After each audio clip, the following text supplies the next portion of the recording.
Hello student, स्वागत है आपका हमारे यूट्यूब चैनल पे। जैसा कि आप बोर्ड पे देख रहे होंगे, यहाँ लिखा हुआ है only for board exam polynomial 1।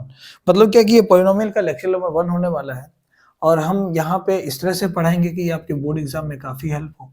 तो सबसे पहले हम लोग बात करेंगे कि पॉलिनोमियल कैसे समझते हैं कि पॉलिनोमियल है, इसका आइडेंटिफिकेशन क्या है। आइडेंटिफिकेशन ऑफ पॉलिनोमियल मतलब कैसे पहचानेंगे कि कोई भी टर्म पॉलिनोमियल है या नहीं है। ठीक है, तो बात करते हैं पॉलिनोमियल का।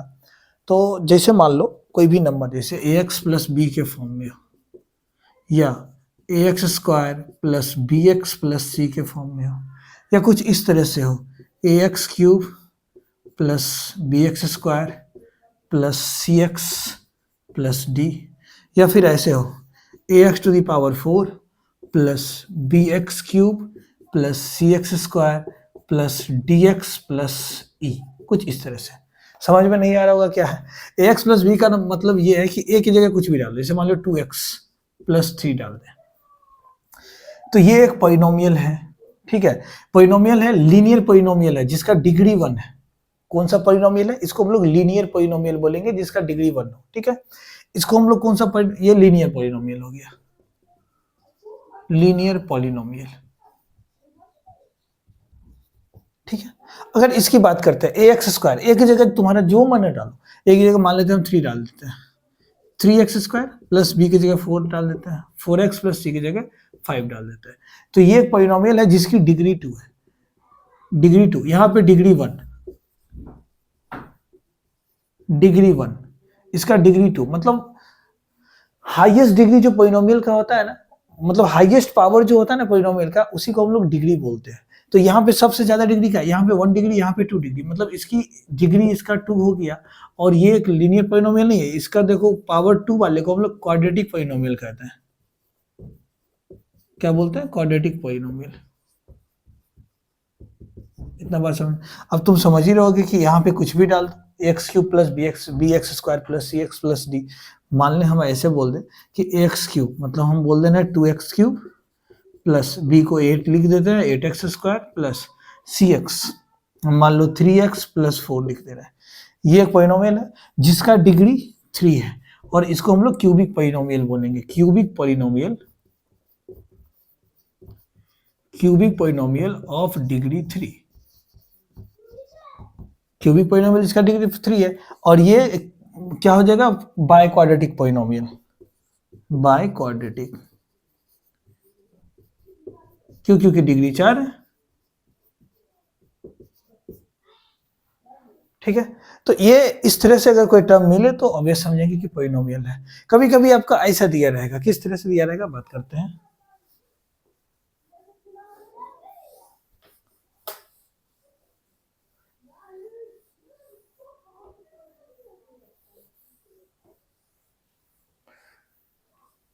जैसे हम बोल दें कोई वेरिएबल टर्म, जैसे रूट अंडर एक्स है ना, रूट में अगर एक्स हो, मतलब रूट में एक्स बोले या कोई भी वेरिएबल टर्म बोले, अगर किसी भी, जैसे बोल दें कि रूट एक्स प्लस 4, ये एक पॉलिनोमियल है तो नहीं होगा। मतलब रूट के अंदर कोई भी वेरिएबल टर्म नहीं आना चाहिए। वेरिएबल को मतलब क्या कि ए से जेड तक कुछ भी हो, root under P plus 2p plus 6, कुछ इस तरह से पॉलिनोमियल नहीं होगा। अगर मान लो या ये पॉलिनोमियल नहीं होगा, या वेरिएबल पे पावर, वेरिएबल पे पावर क्या हो जाए, निगेटिव चला जाए, वेरिएबल पावर निगेटिव। जैसे बोल दे x टू दी पावर -4, या इसी को ऐसे लिखते हैं 1/x टू दी पावर +4, ये पॉलिनोमियल नहीं होगा। या वेरिएबल पावर फ्रैक्शन, जैसे ये फ्रैक्शन ही है, p टू दी पावर 1/2 है, रूट हटेगा तो पावर 1/2 जाएगा, ये जो है पॉलिनोमियल नहीं होगा। तो ये थी आइडेंटिफिकेशन ऑफ पॉलिनोमियल। जैसे हम मान दे क्वेश्चन दे रहे हैं कि 3/x to the power 4 plus 2x square plus 4 बराबर 0, कुछ भी, ये पॉलिनोमियल है। तो जब ये 4 को ऊपर लेके जाएंगे 3x टू दी पावर -4 हो जाएगा प्लस 2x स्क्वायर प्लस 4, यहाँ तक तो ठीक है। लेकिन ये x पे पावर चला गया है ना, x पे पावर -4 चला गया, निगेटिव चला गया, मतलब ये पॉलिनोमियल नहीं होगा। अब कुछ इस तरह से रहेगा तो मत बोल देना कि पॉलिनोमियल नहीं है। जैसे बोल दे, ऐसे बोल दें root 3x square plus 4x plus 5, ये पोइनोमियल है या नहीं है? यस ये है, क्योंकि रूट जो है वो कांस्टेंट नंबर में लगा हुआ है। नंबर में रूट हो, जैसे root under 4x² plus 5x plus 5 कुछ भी हो, ये पोइनोमियल है। क्योंकि रूट में जो है, रूट में कांस्टेंट टर्म है, तो ये पोइनोमियल हो सकता है, कोई दिक्कत नहीं है। दिक्कत कब हो जाती है? जब वेरिएबल में रूट हो जाए या वेरिएबल पे पावर निगेटिव चला जाए। चलिए एक क्वेश्चन और देते हैं, ठीक है, बताइएगा पोइनोमियल है या नहीं है। इस तरह का कुछ क्वेश्चन हो, जैसे हम बोल दें 3x⁴ upon x² plus 2x plus 8, ये पोइनोमियल है या नहीं है? तो देखते हैं पोइनोमियल है कैसे। x⁴ है, ये x² और ये कटेगा तो ये x⁴ आ जाएगा, तो ये आ जाएगा 3x² प्लस 2x प्लस 8। ये एक पोइनोमियल है जिसका डिग्री कितना है? 2 है। डिग्री की बात हम कर लिए पहले। अब पोइनोमियल को जो है ना 2 हिस्से में बांटा गया है। पोइनोमियल का 2 पार्ट्स होता है। जैसे कि हम बात करें, पहला होता है on the basis of terms, दूसरा होता है on the basis of degree. On the basis of terms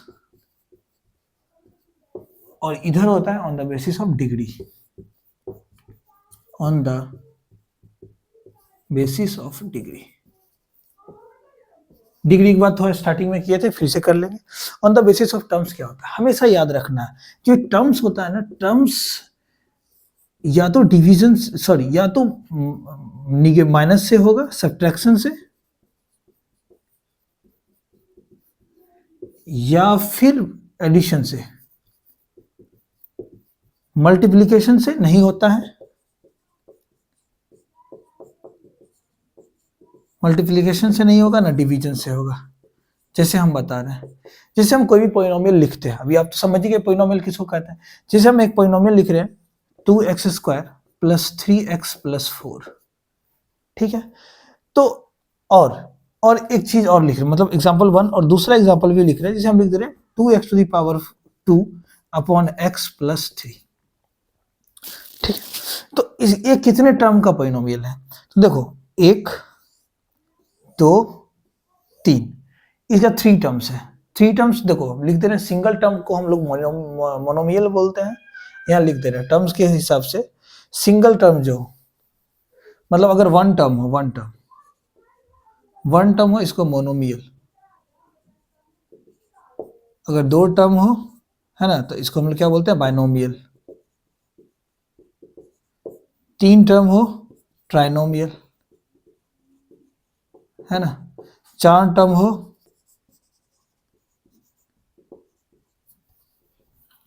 इसको हम लोग बोलेंगे, अगर 4 टर्म हो तो इसको बोलेंगे क्वाड्रिनोमियल, है ना। अब इसी तरह से जो भी होगा, 4 टर्म 5 टर्म उतना तो आएगा नहीं, 3 टर्म तक जनरली याद रहता है ना। ट्राइनोमियल, मोनोमियल, बाइनोमियल, ट्राइनोमियल, है ना। तो इसका कितना टर्म हो गया? देखो हम क्या बोले कि सब्ट्रैक्शन या एडिशन ही पोइनोमियल को मतलब क्या करता है? डिफाइन करता है। जैसे देखो यहाँ पे मल्टीप्लीकेशन भी है, तो ये क्या 2 हो जाएगा? नहीं, सिंगल 1 होगा। 1 2 3, ये ट्राइनोमियल है। अगर इसकी बात करें तो यहाँ पे देखो ये सिंगल टर्म है, क्योंकि यहाँ डिवीजन x है, काट भी देंगे तो ये कितना हो जाएगा? 2x प्लस 3, तो ये हो गया बाइनोमियल, ठीक है। तो बात समझ में आया? मतलब क्या कि सब्ट्रैक्शन या एडिशन, जैसे हम सब्ट्रैक्शन कैसे, जैसे हम ये लिख दे 2x² माइनस 2x प्लस 4, ये भी हो जाएगा ट्राइनोमियल।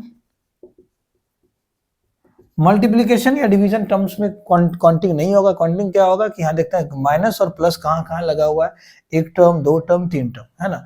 उसी को हम लोग बोलेंगे, है ना, मतलब उसी से हम लोग डिफाइन करेंगे कि भाई ये कितने टर्म का है, 2 टर्म का है, 3 टर्म का है, 4 टर्म का है, जो भी है, ठीक है ना। 1 टर्म को मोनोमियल, 2 टर्म को बाइनोमियल, 3 टर्म को क्या बोलते हैं? ट्राइनोमियल, और 4 को क्वाड्रिनोमियल, जो भी बोलेंगे, 4 टर्म को क्वाड्रिनोमियल, ठीक है।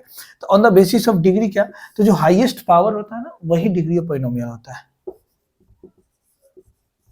हाईएस्ट पावर जो होता है ना, that is degree of polynomial.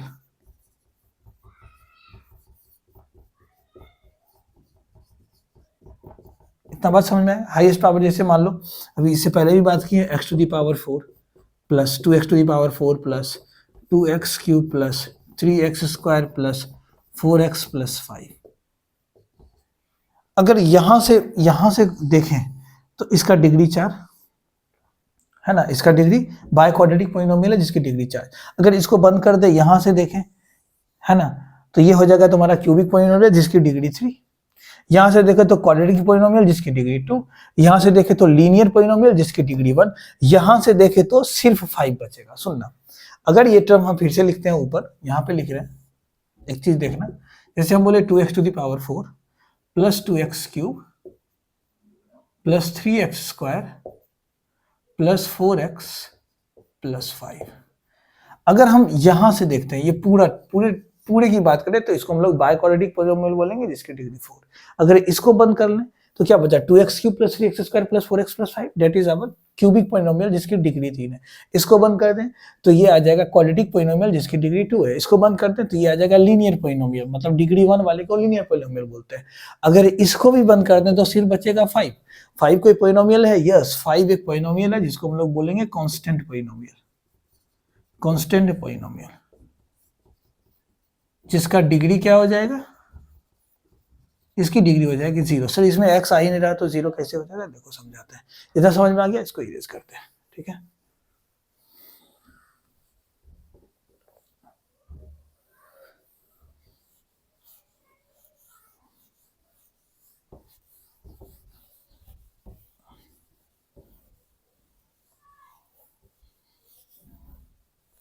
चलो, जैसे हम बात करते हैं 5 का, तो हम लिख सकते हैं 5 into x to the power 0। ऐसे 5 को हम लिख सकते हैं 5 इंटू 1, और हम लोग जानते हैं कि दुनिया पे किसी भी नंबर पे पावर अगर 0 डाल दें तो उसकी वैल्यू 1 हो जाएगी। तो 1 को हम लोग लिख दे रहे हैं x टू द पावर 0, तो ये आ गया 5x टू द पावर 0, है ना। तो ये एक पॉलिनोमियल हो गया जिसका डिग्री क्या है, 0, है ना, कांस्टेंट पॉलिनोमियल जिसकी डिग्री 0। चलो यहां तक देख लिया है, अब आगे देखते हैं।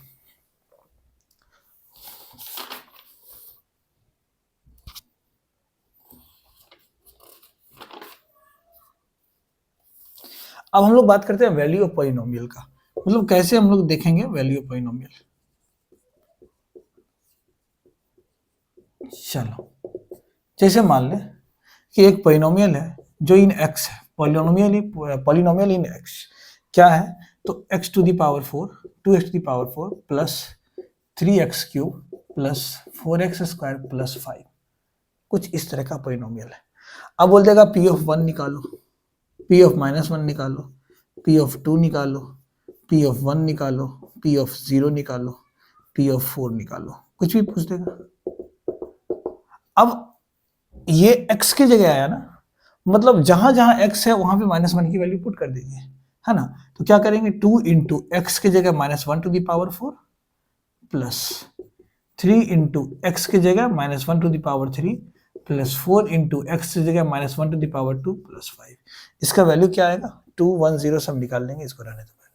तो देख ले रहे हैं, 2 इंटू -1 पावर 4, मतलब निगेटिव नंबर में -1 हो उस पर इवन पावर हो, मतलब ये 1 ही आएगा, प्लस ये देखो निगेटिव नंबर है और उस पर पावर ऑड पावर है, मतलब ये निगेटिव ही आएगा। -1 को 3 टाइम मल्टीप्लाई करो, क्या होगा, ये माइनस माइनस खत्म, तो 1 1 1, लेकिन ये माइनस बच गया -1 है। 4 टाइम्स मल्टीप्लाई किए तो क्या आया, 1 ही आया। कैसे, ये माइनस खत्म, और 1 को कितना भी टाइम्स मल्टीप्लाई करेंगे क्या आएगा, 1 ही होगा।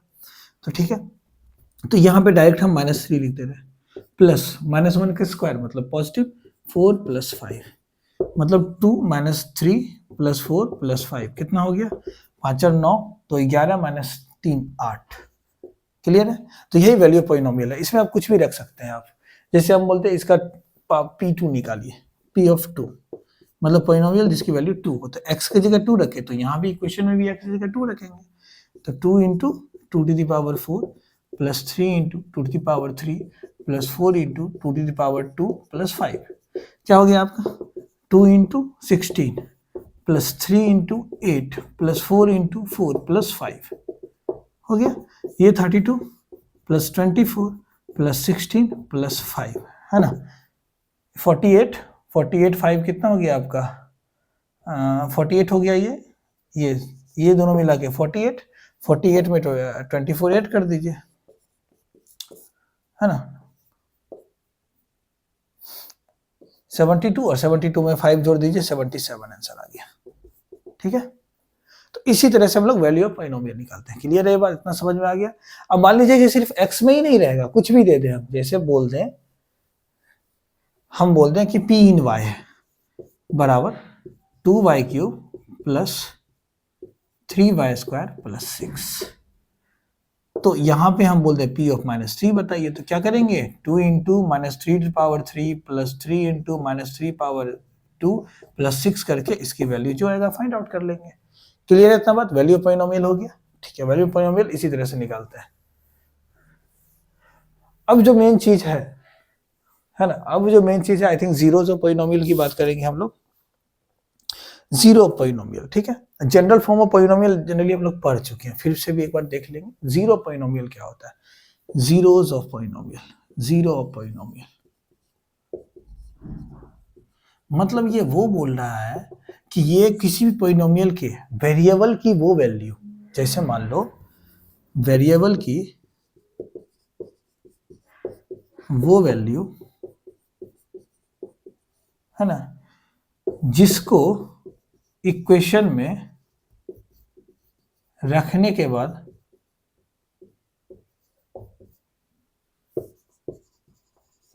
उस पूरे टर्म को जीरो कर दे, पूरे टर्म को क्या बना दे, मतलब पूरे टर्म का कैलकुलेशन जीरो कर दे, टर्म को जीरो बना दे, वही उसका जीरो ऑफ पॉलिनोमियल होता है। ठीक है, तो एग्जांपल ले लेते हैं एक दो। जैसे मान लो gx मान ले, px मान ले, qx मान ले, rx मान ले, कुछ भी मान ले। जैसे मान लो px एक पॉलिनोमियल है जो x प्लस 2 है, मतलब यहाँ पे x की वो वैल्यू कैसे निकालेंगे, तो इसको इक्वल टू जीरो करके निकाल लो, x प्लस 2 बराबर जीरो। तो x बराबर क्या आएगा, -2। मतलब यहाँ वेरिएबल क्या टर्म है, x, मतलब x की वो वैल्यू रखो जिसको रखने के बाद ये टर्म जीरो हो जाए, वही जीरो ऑफ पॉलिनोमियल होता है। जैसे यहाँ पे अगर तुम p बराबर -2 रखते हो तो क्या आएगा, -2 प्लस 2 मतलब जीरो, मतलब p ऑफ -2 बराबर क्या आ गया, जीरो आ गया। मतलब -2 इसका एक जीरोज है, क्या है, एक जीरोज। यानी बोलते हो ना कि जीरोज ऑफ पॉलिनोमियल, है ना, मिडिल टर्म स्प्लिटिंग से निकालेंगे, नहीं तो अल्फा बीटा से निकालेंगे, श्रीधराचार्य फॉर्मूला से। तो जीरोस का मतलब क्या है कि वो वैल्यू जिसको रखने पे पूरा का पूरा टर्म को क्या बना दे, जीरो बना दे, है ना। तो यहाँ एक चीज गौर करना, यहाँ पे एक ही जीरोस निकल रहा है। जैसे मान लो x प्लस 5 है ना, पॉलिनोमियल है, इसको इरोज करते हैं फिर से।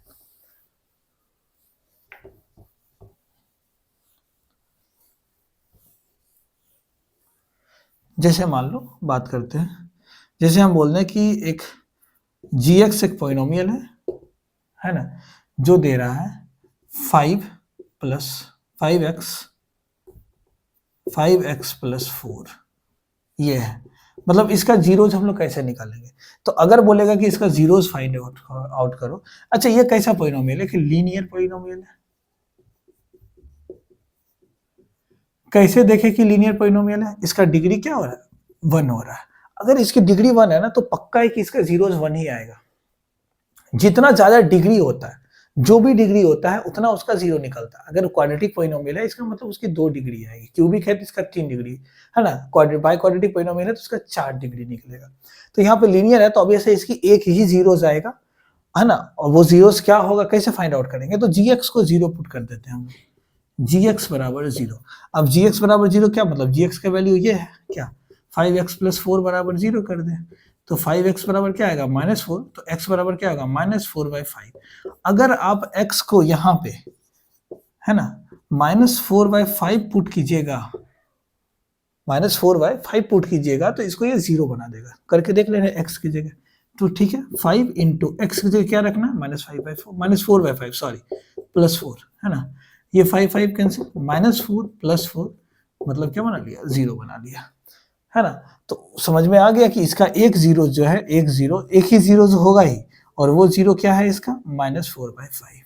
तो सर 2 जीरो कब आएगा, 2 जीरो आएगा क्वाड्रेटिक पॉलिनोमियल में, देख लेते हैं, है ना, क्वाड्रेटिक पॉलिनोमियल में 2 जीरो आएगा।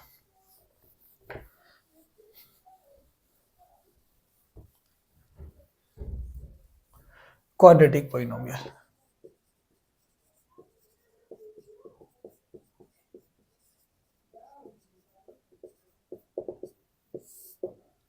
क्वाड्रेटिक पॉलिनोमियल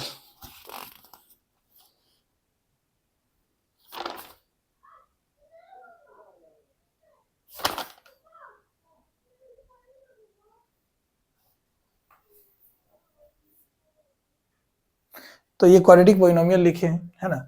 तो ऑब्वियस है इसका जो है डिग्री कितना है, इसका डिग्री 2 है, इसका मतलब इसके 2 जीरोज आएंगे, उस दोनों जीरोज को तो आप पी क्यू मान सकते हैं, जनरली अल्फा बीटा हम मानते हैं, ठीक है, अल्फा बीटा माना जाता है, अल्फा और बीटा। तो ये क्वाड्रेटिक पॉलिनोमियल है जिसका मान लेते हैं कि 2 जीरो, क्योंकि 2 है तो क्या बोले डिग्री 2 तो 2 जीरोज, डिग्री कितना है यहाँ पे डिग्री 2, तो इसका जीरोज भी कितना आएगा, जीरोज आएगा 2, और वो 2 जीरोज निकालने के बाद अगर इसमें पुट करोगे तो वो दोनों जीरो इसको सेटिस्फाई करेगा, मतलब सेटिस्फाई का मतलब क्या कि ये LHS is equal to RHS कर देगा। तो LHS में ये टर्म है और RHS में 0 है, LHS में क्या है ये पूरा टर्म और यहाँ पे RHS है, मतलब इसका जीरोज को जब इसमें पुट करोगे तो इसको पूरा का पूरा 0 बना देगा। तो इसका जीरोज पहले तो हम निकाल लेते हैं, क्या है फॉर्मूला लगाएंगे, मिडिल टर्म स्प्लिटिंग आप लोग पढ़े होंगे। तो क्या करते हैं, पहले इन दोनों को मल्टीप्लाई करते हैं, कितना आएगा 15, इसको और इसको मल्टीप्लाई करेंगे कितना आएगा 15 आएगा, 3 इंटू 5 आ जाएगा आपका 15, ठीक है। और जब 15 आएगा तो 15 को हम लोग तोड़ेंगे, 15 को हम लोग क्या करेंगे तोड़ेंगे, जैसे 3 5 जा 15, है ना, 5 1 जा 5, 5 3 और 1 आ रहा है, ठीक है 15, और 15 और 1 भी आ रहा है क्योंकि हमको 14 लाना है ना, और 3 इंटू 5 इंटू 1 आ रहा है 14, माइनस 14 चाहिए। तो माइनस 14 कैसे आएगा, जैसे हम इसको कर दें 3x² माइनस 14 कैसे आएगा, तो देख ले रहे हैं 15 और 1 तो प्लस 15 माइनस 1 तो ये माइनस 13 आ जाएगा, माइनस सॉरी प्लस 1 माइनस 15, है ना, प्लस 1 माइनस 15, 1 माइनस 15 कितना आ जाएगा माइनस 14 आ जाएगा, क्लियर है।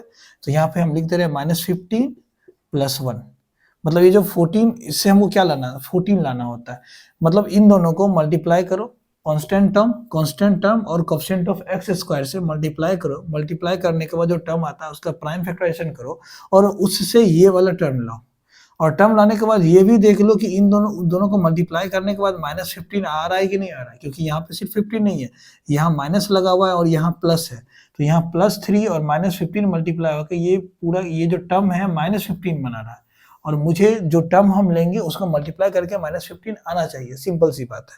तो हम क्या लिए हैं, हम लिए हैं 15 और 1 से क्या माइनस 14 कैसे बनाएंगे, तो 15 और 1 से माइनस 14 बनाने के लिए ऑब्वियस है कि 1 को प्लस में रखना पड़ेगा, इसको माइनस में रखना पड़ेगा। अब ये टर्म तो मेरा बन गया, अब देखो माइनस 15 और इंटू 1 करेंगे तो माइनस 15 आना चाहिए, और जो आ रहा है जैसे मान लो हम यहाँ पे 15 और 1 लेते और सिर्फ मल्टीप्लाई करते तो ये प्लस 15 आता और ये माइनस 15, तो ये कंडीशन वैलिड नहीं होता, यहाँ पे फैक्टराइजेशन नहीं होता। तो फैक्टराइजेशन करने के लिए इन दोनों कांस्टेंट टर्म और एक्स स्क्वायर के कोएफिशिएंट को मल्टीप्लाई करते हैं, मल्टीप्लाई करने के बाद उसका प्राइम फैक्टराइजेशन निकालते हैं, प्राइम फैक्टराइजेशन के बाद जो दो टर्म लेते हैं जिनसे इसको बनाना होता है बीच वाले टर्म को, और उन 2 टर्म लेते हैं उसको मल्टीप्लाई करके भी देखते हैं कि ये वाला टर्म आ रहा है कि नहीं आ रहा है। तो जब हम किए माइनस 15 प्लस 1 लिए तो ऑब्वियसली ये बन रहा है माइनस 15, तो यहाँ पे माइनस 15 एक्स के टर्म में है तो एक्स लगा दो, है ना, प्लस 1 एक्स लगा दो, क्योंकि 14 एक्स लाना है ना कि 14 लाना है, यहाँ इसे 14 आ रहा है तो यहाँ पे हम एक्स लगा देंगे तो ये 14 एक्स आ जाएगा माइनस में, है ना। तो माइनस 15 एक्स प्लस 1 एक्स तो कितना आ जाएगा माइनस 14 एक्स माइनस 5 बराबर 0। अब कॉमन निकालो कुछ, क्या कॉमन निकलेगा, यहाँ पे 3x कॉमन निकलेगा तो क्या बचेगा x माइनस 5 होगा ना, प्लस 1 को कॉमन निकालो तो ये x माइनस 5। एक चीज और ये टर्म यहाँ पे सेम रहेगा हमेशा, तो x माइनस 5 को बाहर निकाल लो, क्या बच गया 3x प्लस 1 बच गया, है ना, x माइनस 5 को बाहर निकालो 3x प्लस 1 बच गया। अब देखो इक्वल टू 0, दोनों टर्म को 0 कर दो, x माइनस 5 बराबर 0 कर दो, 3x प्लस 1 बराबर 0 कर दो, तो जब इसको 0 किए तो कितना क्या आ गया x बराबर 5 आ गया प्लस में, और यहाँ पे क्या किए x बराबर क्या आ गया माइनस 1/3। अब देखो इसका 2 जीरोज आ गया, मतलब अल्फा मान लेते हैं, अल्फा आ गया प्लस 5 और बीटा आ गया मेरा माइनस 1/3। अब खेल शुरू होगा कि ये जो एक्चुअली आया यही जीरोज ऑफ पॉलिनोमियल आया है, अल्फा बीटा कोई मतलब x की 2 वैल्यू आएगी, यहाँ पे x का भी 2 वैल्यू को ही हम अल्फा बीटा ले रहे हैं, मतलब x का पहला ये वैल्यू x का दूसरा ये वैल्यू, जिसमें रहेगा p में रहेगा तो p का पहला वैल्यू p का दूसरा वैल्यू, लेकिन इसी p को अल्फा बीटा हम जनरली बोल देते हैं कि जीरो पॉलिनोमियल अल्फा बीटा हो गया है, जो बुक में RS अग्रवाल में दिया हुआ है, ठीक है। तो जीरोज ऑफ पॉलिनोमियल हम लोग निकाल लिए।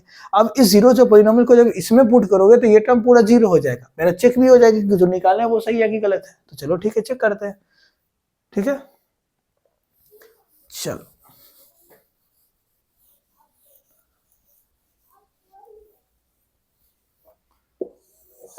देखते हैं, इसको रखते हैं, क्या है पॉलिनोमियल 3x² -14x -5 बराबर 0।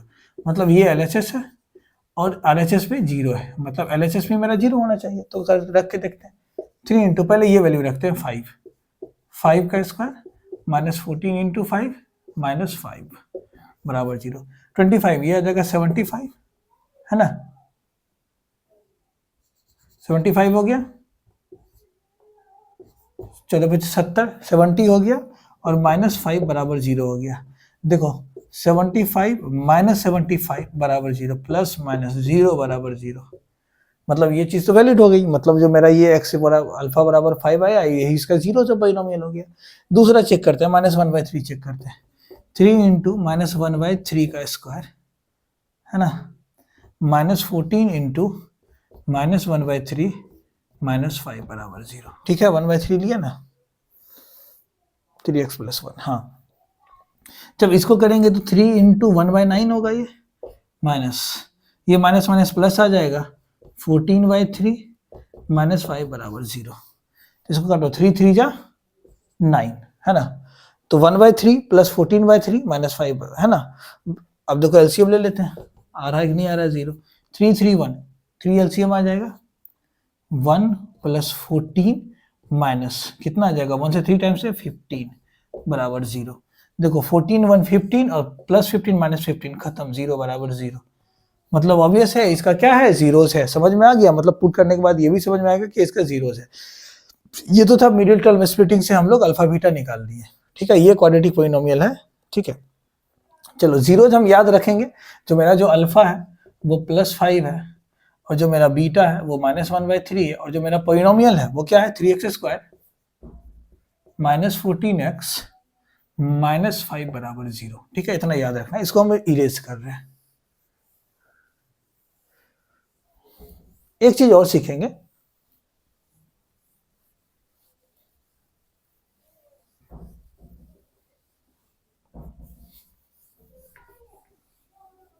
चलो फिर से पॉलिनोमियल को हम लिख दे रहे हैं,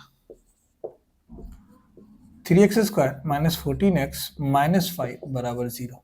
ठीक है, इसका अल्फा बीटा मुझे पता है, +5 और -1/3, इसी को जीरोस बोलेंगे, पुट करके भी आपको दिखा दिया। अब हम लोग बात करते हैं कि x² के कोफिशिएंट को जो है ना हम लोग a कहते हैं। x² के कोफिशिएंट क्या होता है, जैसे मान लें 2x, इसमें x का कोफिशिएंट क्या है, तो x को काट दो, बच गया 2। 3x³ x³ का कोफिशिएंट क्या है, x³ को हटा दो 3। ठीक है, तो कोफिशिएंट का मतलब क्या, जिसका कोफिशिएंट पूछे उसको एलिमिनेट कर दो, वहां से हटा दो। तो यहाँ पे x² का कोफिशिएंट को हम लोग a कहते हैं, तो मतलब a बराबर 3।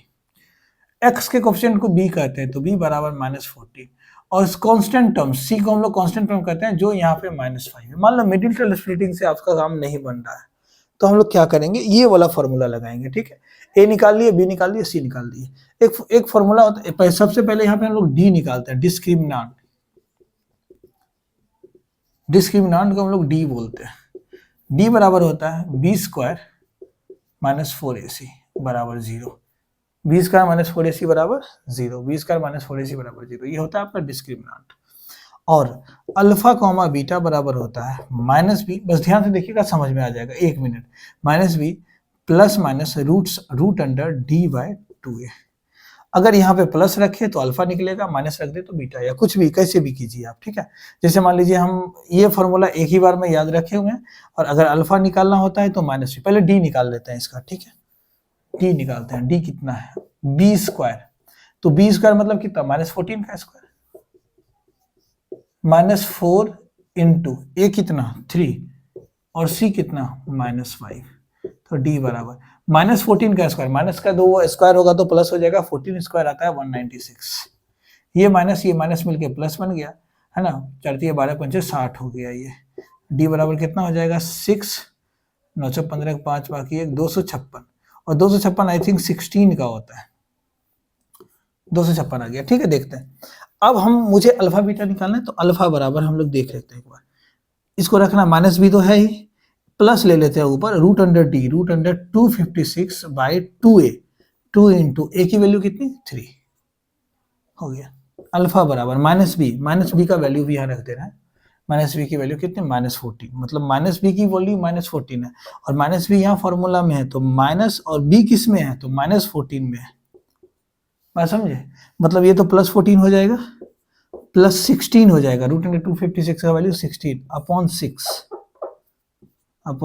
6 2a की वैल्यू 3, तो अल्फा कितना आ गया, है ना, 14 और 16 10 30 अपॉन 6 आ गया 5, अल्फा बराबर +5, देखो आ गया ना जीरोस, आ गया +5, और बीटा अब कुछ मत करना, यहां से नहीं आना, बस इसी में बीटा बराबर क्या कर दो, यहाँ पे माइनस कर दो, -14 है, मतलब सिंपली यहां से उठाओ 14 और यहीं पे माइनस कर दो, -16 अपॉन 5, है ना, तो 14 में से 16 गया, है ना, कितना हो जाएगा तुम्हारा, सही कर रहे हैं ना, 14 माइनस कर दो, -16, 14 15 16, 2/5 कुछ गलत हुआ है क्या, बाई 2a करेंगे ना, सॉरी 5 क्यों, 2a 6 में करेंगे, है ना, तो कितना हो जाएगा आपका -2/6, तो आ गया 3, मतलब बीटा आ गया देखो -1/3, अल्फा 5 बीटा -1/3 निकल गया, अब पुट करके देखो वही होगा, ये आपका क्या हो गया,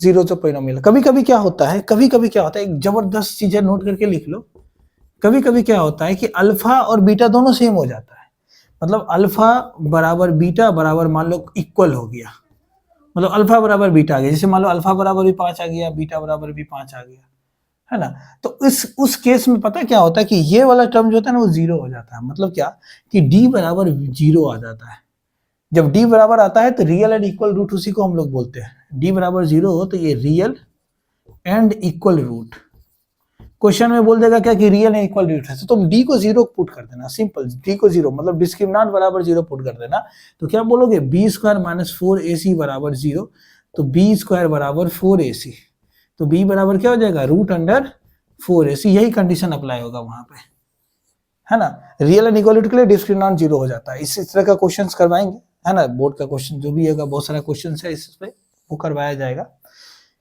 अब ये तो हो गया कि जैसे मान लो जीरोस दिया रहेगा तो उससे हम लोग क्वाड्रेटिक पॉलिनोमियल कैसे बनाएंगे, मान लो सिर्फ जीरोस दे दिया, बोला कि भैया क्वाड्रेटिक पॉलिनोमियल क्या था ये बता दीजिए आप, तो ठीक है, उसका भी फॉर्मूला है, इसको इरेज कर रहे हैं, जैसे मान लो मेरे पास जीरोस है यहाँ, इसका क्वाड्रेटिक पॉलिनोमियल क्या बनेगा, तो उसको भी हम लोग देख रहे हैं,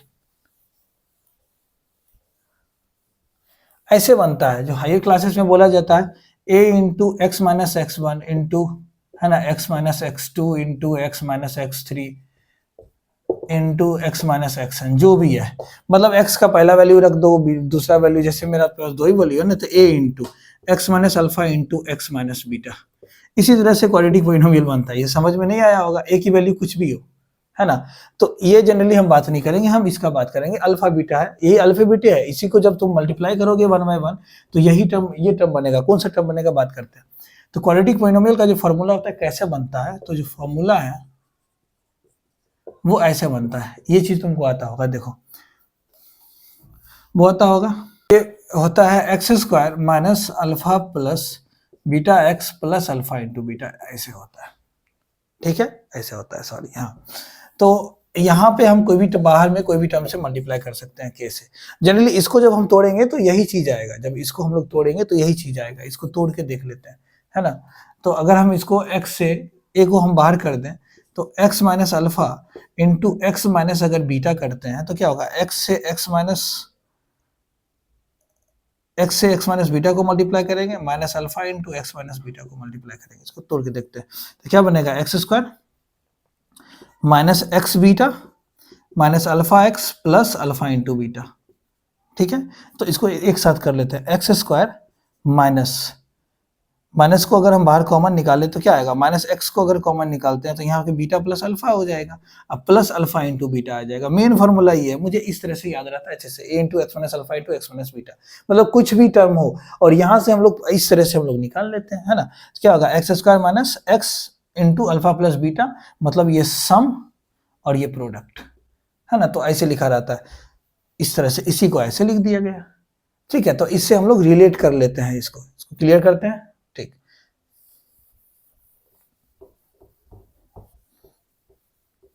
इस तरह से याद रखोगे, है ना, उसको मल्टीप्लाई कर लोगे या इस तरह से, जैसे भी याद रखो, जैसे तुमको ठीक लगे, तो एक्स स्क्वायर यहाँ रखते हैं माइनस सम सम, तो इन दोनों का सम कितना आ रहा है 14/3, यहाँ रख दिए 14/3, बाहर एक्स से रख दिए, है ना, प्लस अल्फा इंटू बीटा, तो प्लस अल्फा इंटू बीटा मतलब क्या कि -5/3, है ना, -5/3, तो यहाँ टोटल क्या आ जाएगा ऑल ओवर -5 आ जाएगा, -5/3 आ जाएगा। अब इसको हम लोग ज्यादा से ज्यादा क्या करेंगे एलसीएम ले लेते हैं 3, तो क्या आ जाएगा 3x², है ना, 3x² -14x -5, है ना, इज इक्वल टू 0 कर दो, तो ये 3x² -14x -5 बराबर 0, देखो आ गया, यही क्वाड्रेटिक पॉलिनोमियल था ना, देख लो, है ना। तो फॉर्मूला क्या है के मतलब कोई बाहर किसी भी चीज से मल्टीप्लाई कर सकते हैं, जनरली आप ऐसे याद रखिएगा x² minus alpha plus beta x plus alpha into beta, ठीक है, थोड़ा सा वो ये हो गया था, यहाँ से हम लोग डिराइव कर सकते हैं, या इसी को याद रखो, माइनस प्लस में कंफ्यूजन होता है, अगर कंफ्यूजन होता है तो आप इस तरह से याद रखिए a into x minus alpha into x minus beta, a कुछ भी हो सकता है, इससे के है, और अगर आप इसको मल्टीप्लाई कीजिएगा तो सेम यही टर्म आ जाएगा, इस तरह का टर्म आ जाएगा, यही चीज आ जाएगा, ठीक है, इस तरह से हम लोग निकालते हैं। अगर इसमें माइनस प्लस में कंफ्यूजन होता है तो आप इसको याद रखिए। क्लियर है ये बात? आज का क्लास यहीं खत्म करते हैं, जो बाकी कल लेके आएंगे उसमें जो है PYQ वगैरह लेके आएंगे, जो CBSE में पूछा गया क्वेश्चन है, और अच्छे अच्छे क्वेश्चन से हम लोग शुरुआत करेंगे। तो तब तक पढ़ते रहिए, थैंक यू सो मच।